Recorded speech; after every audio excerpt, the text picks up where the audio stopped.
صباح الخير، مرحبا بكم. ان شاء الله بكلكم لاباس. باش نبداو une nouvelle expérience, c'est l'enseignement à distance. Bon, comme toute nouvelle expérience, ça va être un peu difficile au début, mais ان شاء الله ننجحوا فيها. D'accord. Bon, نتمنى انكم كلكم vous êtes en bonne santé avec vos familles وربي يبعد علينا الغمة هذه. اوكي. باهي. Bon, باش نرجعوا les cours نتاعنا نتاع relation d'aide. Déjà on a vu au début. Anna, je vous demande de vous baser sur votre document Word اللي خديتوه. Ceux qui n'ont pas le cours ينجم يبعثوا لي على الماسنجر نتاعي وجيسيري de leur envoyer une copie numérisée du cours. D'accord. Donc شفنا la personne aidée, شفنا ايش معناها l'être humain. ديما نرجعوا هنا notre référence c'est Virginia Anderson, la définition de la définition de l'être humain par Virginia Anderson, les 14 besoins fondamentaux, la dépendance, l'indépendance, etc. C'est bien de mettre le terme dans son contexte. Bon, شفنا ايش معناها la personne aidante, c'est vous les futurs infirmiers. شفنا la relation d'aide, définition, caractéristiques, but, limite, et on a vu un exemple des interventions nuisibles. شفنا ايش معناها relation d'aide formelle et informelle. On a vu aussi les habilités préalables à la relation d'aide, qu'on va peut-être voir rapidement. Et aujourd'hui, on va commencer, bien sûr, la communication non verbale. Un petit rappel, ce que je viens de faire. Donc, communication, même dans d'autres matières, vous avez entendu parler de la communication. Bon, la communication verbale et non verbale, je vais dans le contexte des soins. Comment acquérir des techniques de soins pour pouvoir faire une communication verbale efficace.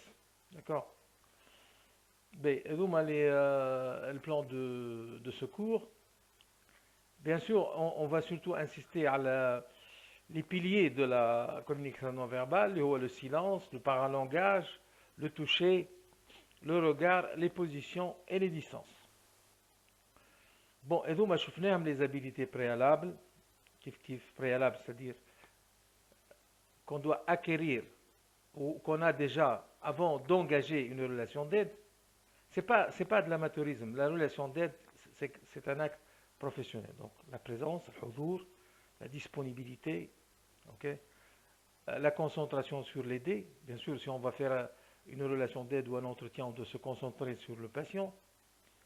L'attitude de non-jugement, c'est très important. On a l'attitude de non-jugement et la considération positive sont fondamentales pour pouvoir aider une personne. Parce que si on a des préjugés, c'est difficile d'aider une personne. L'écoute, la fameuse écoute active qui est au centre de toute communication. La non-directivité, ça consiste à ne pas diriger le malade, c'est-à-dire ne pas lui suggérer des idées, mais le laisser parler, exprimer ses émotions sans contrainte et sans orientation.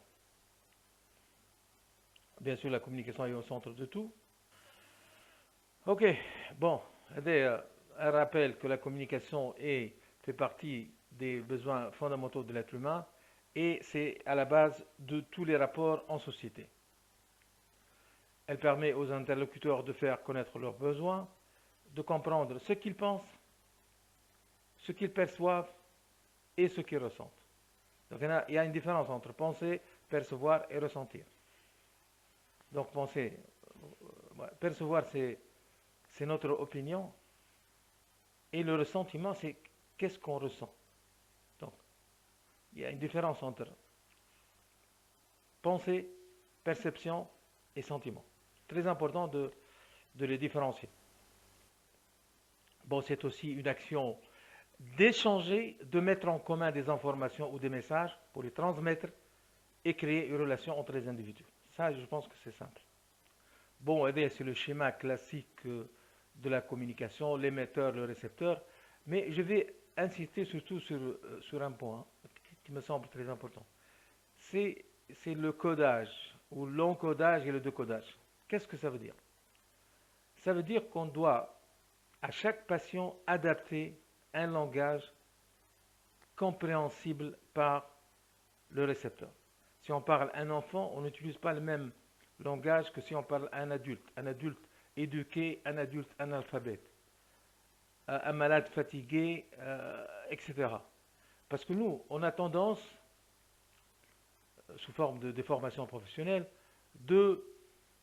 d'utiliser des termes médicaux qui sont tout à fait étranges aux patients. Donc c'est ça le codage. Le codage, c'est adapter le langage pour qu'il soit possible aux patients de le décoder. Bon, la communication, c'est l'échange, c'est échanger, donner, recevoir, entendre, etc. Et la relation, c'est un lien. Donc la relation d'aide, c'est au fait, c'est de créer une relation thérapeutique avec le patient. Bon, les types de communication, la communication interpersonnelle, on parle même de intrapersonnel. Bon, on ne va pas trop compliquer la chose. Interpersonnel, c'est entre deux personnes. Il y a la communication de groupe et la communication de masse. Groupe, donc, c'est plus que deux personnes.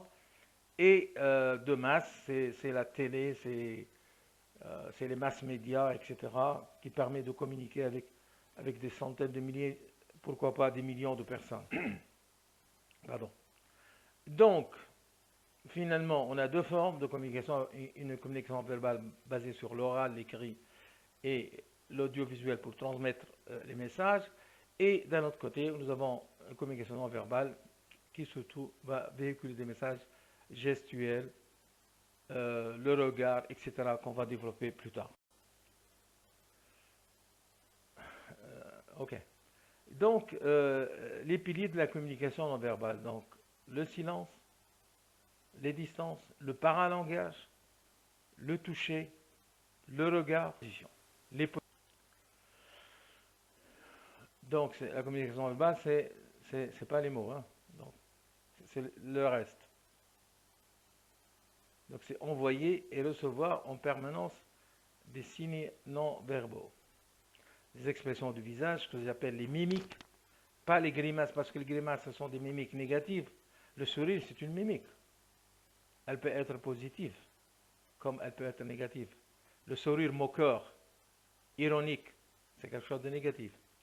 Les gestes et les postures, les gestes des mains, les gestes du corps, les postures, la position, le ton de la voix, le volume, le rythme, ce sont des éléments non verbaux, malgré qu'ils accompagnent la communication verbale. L'habillement aussi, l'habillement, votre manière de vous habiller, ça lance des messages, votre coiffure, le maquillage, l'odeur, ceux qui utilisent les piercings, c'est une identité. Donc, ça donne déjà un message à votre interlocuteur. Les silences, ici on a parlé des silences, pas le silence, parce que le silence n'a pas qu'une signification, il a plusieurs significations. Et enfin, le toucher. Le toucher, souvent, beaucoup de personnes ne considèrent pas que le toucher est un moyen efficace de communiquer. Vous allez découvrir que c'est un des plus importants moyens de communication. Donc, la communication non verbale, elle accompagne toujours la communication verbale, ou bien elle peut la renforcer ou la contredire. Moi, je donne toujours des exemples. Quand quelqu'un vous dit بالعربي, on va dire ça en arabe, c'est plus vivant. تفضل. تفضل. تفضل. Donc, le sens oral c'est une invitation, mais d'un côté, c'est vraiment une invitation, et le ton de la voix dans le deuxième, c'est un ordre, ou bien c'est un rejet. Donc il faut faire très attention à ce qu'il y ait une concordance entre ce qu'on dit et les gestes qui accompagnent notre communication. Parce que souvent, nous risquons de contredire ce qu'on dit oralement. Bon, bien sûr, la communication non verbale, elle permet la communication entre des personnes de langues différentes. Si vous adressez à un japonais ou à un chinois, si vous ne maîtrisez pas leur langue, donc vous êtes obligé de faire des gestes, par exemple comme apporter la main à la bouche pour indiquer que vous cherchez un restaurant, ou bien mimer un mal de dents pour demander l'adresse d'un dentiste, par exemple. OK? Il y a une chose fondamentale, c'est que les gestes dépendent aussi de la culture et de la religion. On va voir que les gestes ne sont pas interprétés de la même manière. Ce n'est pas universel. Certains gestes sont les mêmes partout et il y a des gestes qui sont compris différemment d'un pays ou d'un autre ou d'une culture à une autre. Une chose très importante lorsque vous êtes dans un entretien, c'est pas seulement ce que vous racontez qui est important, mais aussi et surtout la manière de le dire qui déterminera la suite des événements. Donc retenez ça, c'est très important. Donc bien sûr, le soignant communique avec ses connaissances, son savoir, ses pensées, ses logiques, ses stratégies, mais aussi avec son corps, ses émotions, ses sentiments, ses attitudes, son savoir-être et son intuition. L'intuition, c'est le sixième sens. En arabe, on l'appelle al-hads. À la suite d'une bonne expérience, vous allez développer une intuition. Vous allez déchiffrer certaines personnes sans pouvoir le préciser. Ok, on va l'expliquer plus tard. On communique aussi par son corps, ses sensations, ses capacités, son savoir-faire et de ses comportements visibles. Tous ces éléments forment un tout et s'influencent réciproquement. Des fois, pour bien comprendre une communication non verbale, il faut associer le regard avec la position du corps, avec les mouvements des mains et avec le paralangage, le ton de la voix. Donc, des fois, on a besoin de plus d'un élément pour mieux comprendre notre interlocuteur ou notre relation. Bon, la personne soignée aussi, elle communique aussi, c'est évident, avec ses attitudes, ses gestes, qui révèlent, et ça c'est très important, des états physiologiques ou psychologiques variables. Donc, le malade, par son non-verbal, il nous envoie des messages. Il nous éclaire sur des situations, ok, physiologiques ou bien psychologiques. Bon, on va entamer notre présentation par le silence. Le silence a plusieurs significations. Il peut être perçu souvent comme un vide. Oui, c'est vrai. C'est absence de mots, mais pas absence de communication. Donc on va développer ça plus tard. Le silence est souvent embarrassant.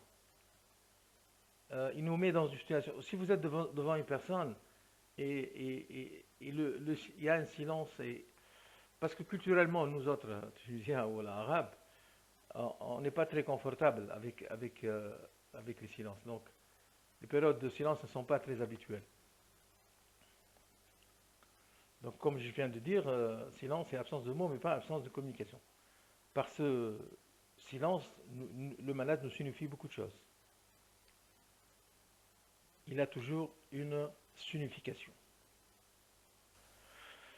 Bon, on va essayer d'expliquer un peu. Bon, le silence, souvent, au début, pardon, c'est vécu comme une gêne.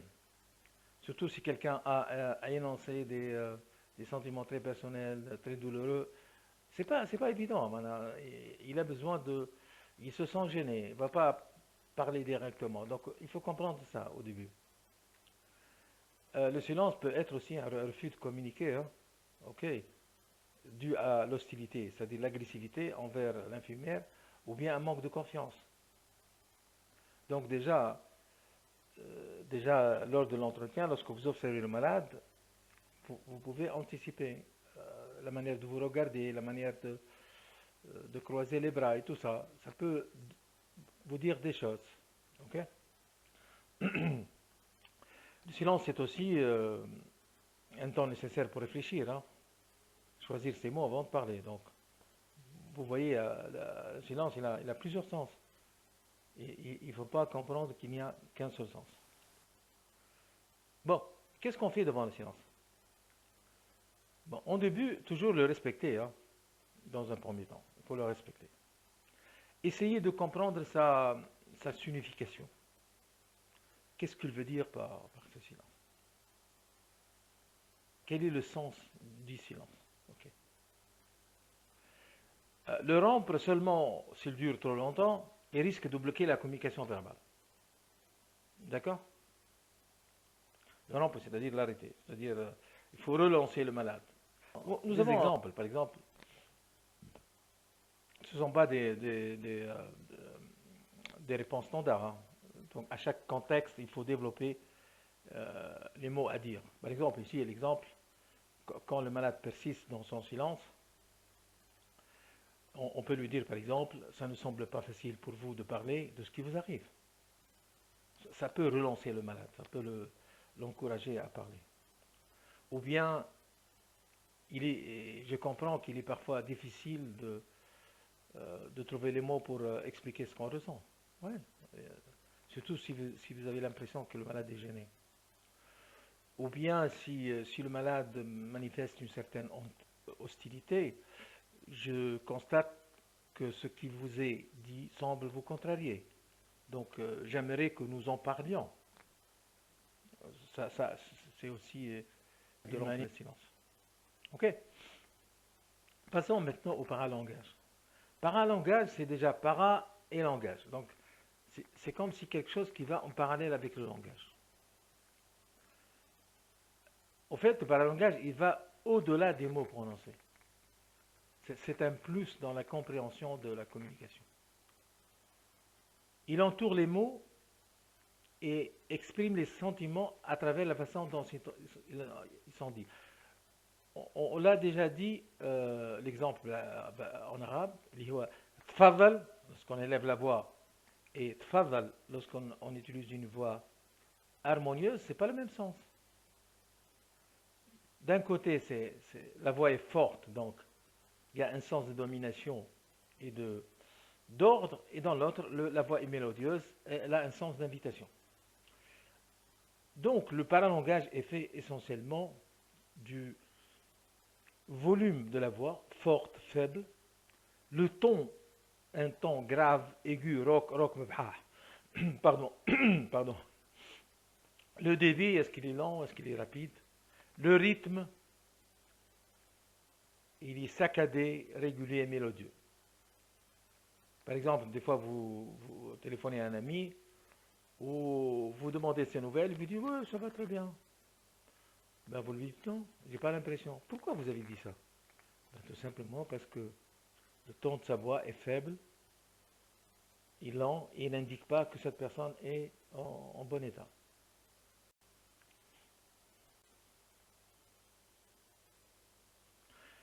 Donc, des fois, lors de la communication, lorsque vous ressentez dans le paralangage qu'il y a quelque chose qui n'est pas clair, vous pouvez aussi relancer, comme cet exemple, je n'ai pas compris, pourriez-vous m'expliquer plus en détail? Donc, vous avez noté quelque chose dans sa communication et vous voulez un peu le pousser à être plus explicite.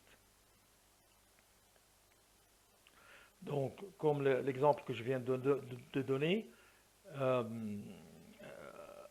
selon le temps employé, une phrase peut signifier une invitation à poursuivre ou un ordre. Le fameux toucher. Bon, c'est le mode de communication le plus fort.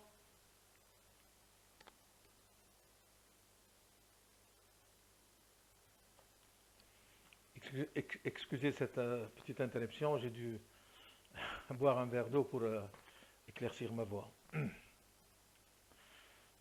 Bon, donc, le toucher aussi a une signification qui dépend des cultures et des civilisations, mais nous, on l'emploie dans les soins physiques. Donc, parce qu'on est obligé de toucher les mains. Donc, on ne peut pas prendre des pincettes et faire des soins à distance.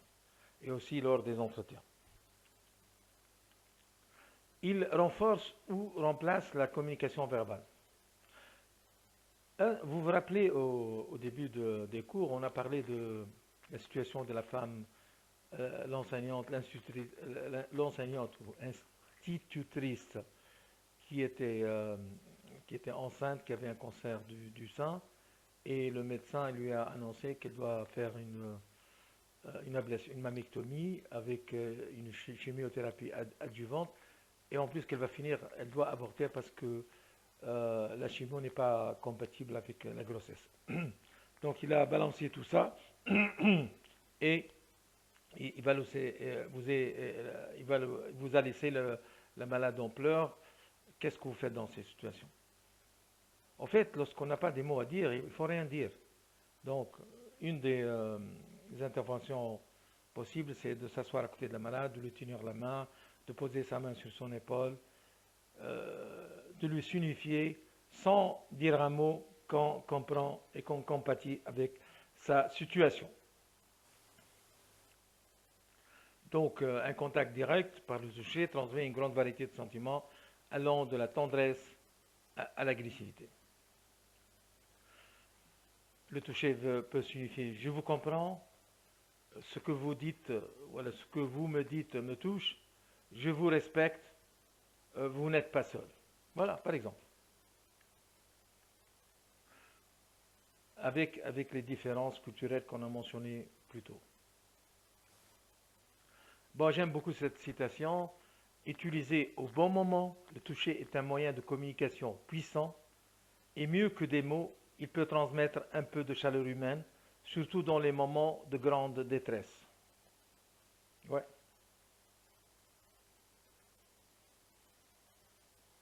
La détresse, c'est-à-dire c'est la souffrance, c'est surtout la souffrance psychologique. Donc par votre toucher, vous pouvez donner un peu de chaleur, transmettre un peu de chaleur humaine.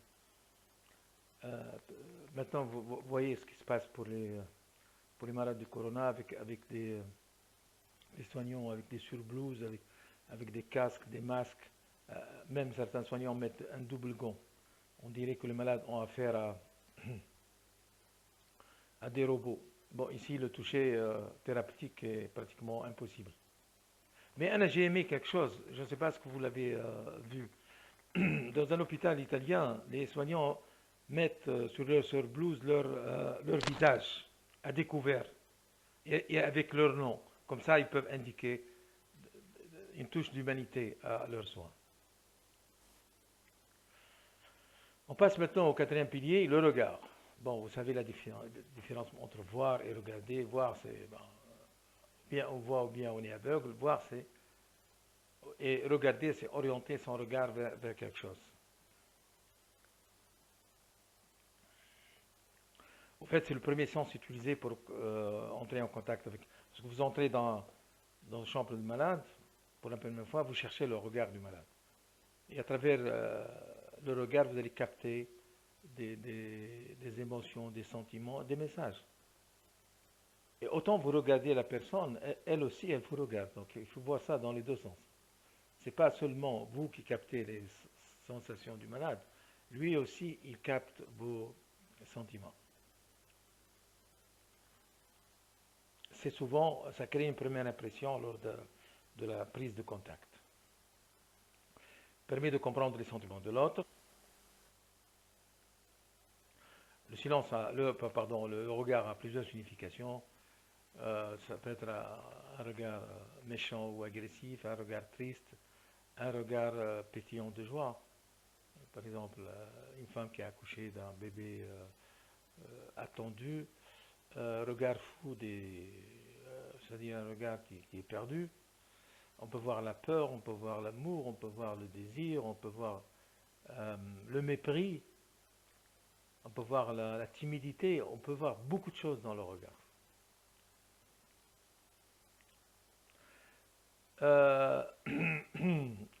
Aussi, selon les cultures, le regard a des significations différentes. Dans certaines cultures, si vous regardez quelqu'un dans les yeux, vous faites preuve de confiance. Dans d'autres cultures, ils peuvent considérer ça comme de l'insolence. Chez les Asiatiques, par exemple, ne pas soutenir le regard, c'est une forme de respect, c'est-à-dire baisser le regard en bas. Donc, c'est très important de comprendre la signification du regard dans les différentes cultures. Et aussi, dans les soins, on doit évaluer la capacité d'aise ou de malaise du malade à être regardé. Souvent, on regarde des corps dénudés, des corps euh, c'est-à-dire handicapé. Donc, il est très important d'aseptiser notre regard. Il ne faut pas qu'on ait un regard baladeur qui regarde partout, mais essayer d'être très professionnel, même dans notre manière de regarder les malades. Regarder quelqu'un, j'aime aussi cette citation, regarder quelqu'un, c'est essayer de le comprendre, de communiquer, mais aussi lui signifier qu'il existe et qu'il est important. أنا ديما ناخذ l'exemple كي تمشي باش تطلع مضمون الموظف ما يغزركش حتى في عينيك بلاش تحس في روحك. Comment tu te sens? Si vous parlez avec quelqu'un, il ne vous regarde même pas. Donc des fois, regarder quelqu'un, c'est une forme de respect et lui signifier qu'il est important.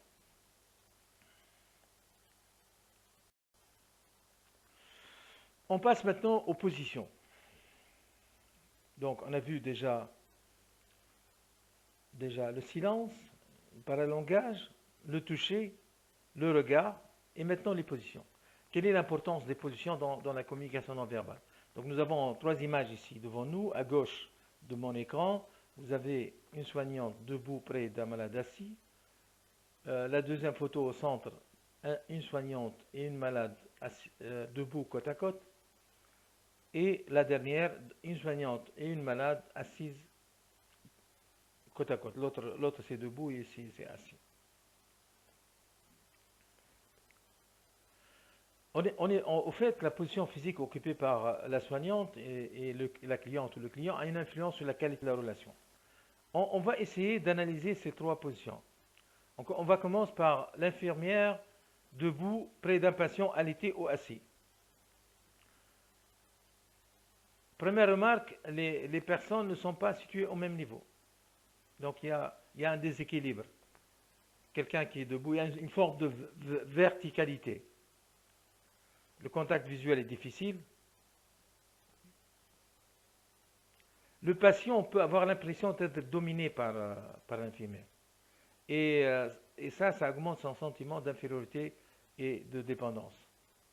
Et pourtant, c'est la position la plus souvent adoptée par lorsqu'on fait les soins, on adopte cette position. Mais quand même, je vous conseille, parce que vous avez l'occasion, c'est de prendre une chaise et de vous asseoir à côté d'un malade pour lui parler en quelques minutes. Ça a un effet fantastique. Okay. On va voir pourquoi. La deuxième position, c'est soignante ou infirmière debout près d'un patient debout. Bon, ici, il y a le contact, il y a une certaine égalité entre les deux, mais l'inconvénient, c'est une position qui est fatigante et inconfortable pour le bon déroulement de l'entretien.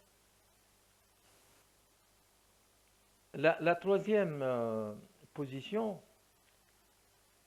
et qui est à mon sens idéale, c'est l'infirmière assise près d'un patient assis.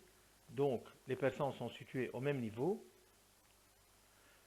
installées dans une position confortable. Le contact visuel est possible. L'infirmière ou la soignante signifie au client qu'elle le respecte, que ce qu'il va dire est important et qu'elle a le temps de l'écouter. C'est fantastique. Donc, par une simple position, déjà on a lancé beaucoup de messages. Si vous vous rappelez, je l'ai raconté plusieurs fois, c'est le médecin américain qui lorsqu'il fait la visite, c'est malade, des fois il prend la peine de prendre une chaise et de s'asseoir et de parler pendant 1 minute ou 2 avec le malade. Quelqu'un qui l'a observé demande souvent au malade combien de temps le médecin est resté à côté de vous. Les malades donnent des chiffres, par exemple, le médecin est resté 1 minute, et le malade il dit il est resté 5 minutes. Pourquoi il gonfle le temps? Au fait, ils ont tellement apprécié le temps passé avec le docteur qu'ils ont tendance à le surévaluer. Donc vous voyez l'importance de ça. Et en fait, c'est la position soignant assis, près du patient assis, est la plus favorable pour un échange de... Enfin, on va finir par les distances. Les distances ont beaucoup d'importance en communication. et surtout en communication non verbale. On va voir la première distance, c'est la distance intime, de 0 à 45 cm. Le contact physique est important. Pourquoi intime? Parce que c'est la position où on invite les gens qu'on aime, qu'on connaît. On ne peut pas accepter que des inconnus peuvent passer dans notre territoire. Mais aussi, c'est souvent la distance utilisée dans les soins. Nous, lorsqu'on soigne, on est obligé d'aller dans la distance intime. Donc il faut faire attention à l'impression que ça donne au malade. Le fait que vous entrez directement disons, à proximité de son intimité.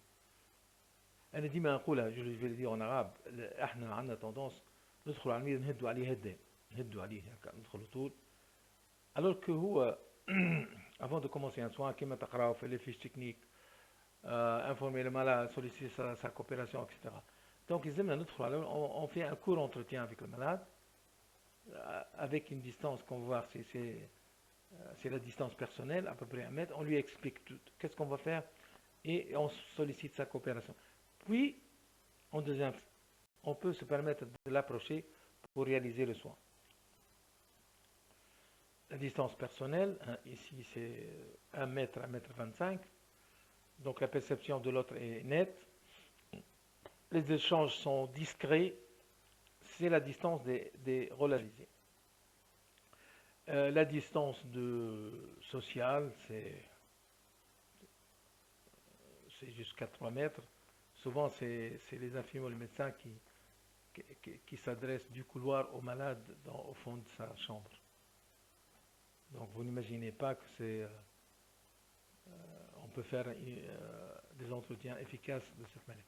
Souvent, les échanges sont d'ordre général, de loin, comment ça va. Bon, la distance publique, bon, bien sûr, c'est au-delà de 3 mètres. Elle ne favorise pas le contact, la communication non verbale est limitée, la voix doit être forte. C'est la distance de l'orateur, mais aussi de l'infirmière qui parle au patient alité depuis au-delà de la chambre, de la porte de la chambre.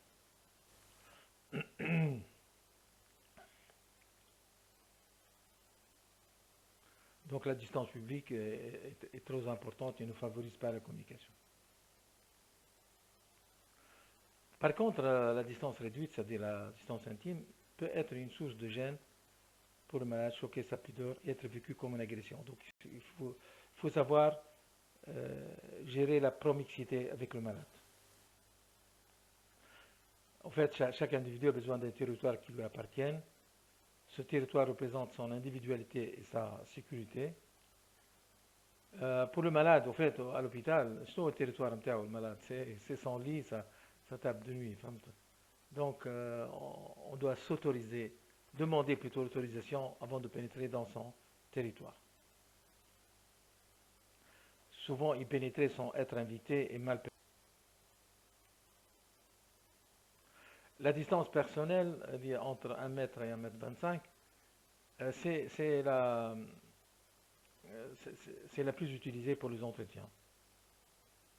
Bon, avec des variations en fonction des individus. Enfin, une conclusion, l'information non verbale ou la communication non verbale complète le message verbal, elle aide à comprendre ce qui est dit. Ces messages sont souvent plus fiables que les messages verbaux. Pour ces raisons, il est capital de savoir les lire et les interpréter. Pour que la communication soit réussie, il faut qu'il y ait concordance entre le message verbal et le non-verbal. Donc on doit faire très attention. Parce que souvent les gens n'écoutent pas seulement nos mots, mais aussi écoutent notre manière de le dire. Merci beaucoup pour votre attention et on aura certainement l'occasion, si vous avez des problèmes, de me communiquer vos questions et j'essaierai d'y répondre de la manière la plus facile. Donc, que Dieu vous protège et à bientôt.